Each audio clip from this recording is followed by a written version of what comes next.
Yo, what is going on, y'all? So let me get straight to the point.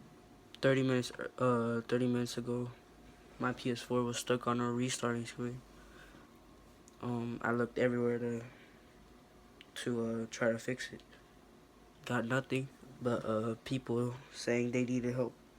So I looked through the comments. A lot of people were trying to help, just saying unplug it, but nah, that thing would just that thing is really unsafe.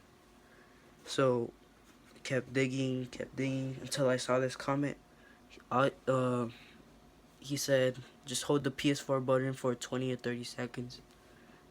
Um, I did not know what that meant. I thought he meant hold this button for 20 or 30 seconds.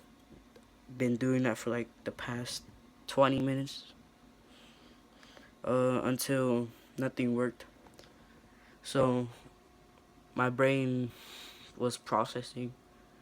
He I was like, wait, he's probably not saying hold this button for 20 30 seconds. He's probably saying hold this button for 20 or 30 seconds. So that's what I did. Holded this button for 20 or 30 seconds. Heard a blink. Boom. Magic.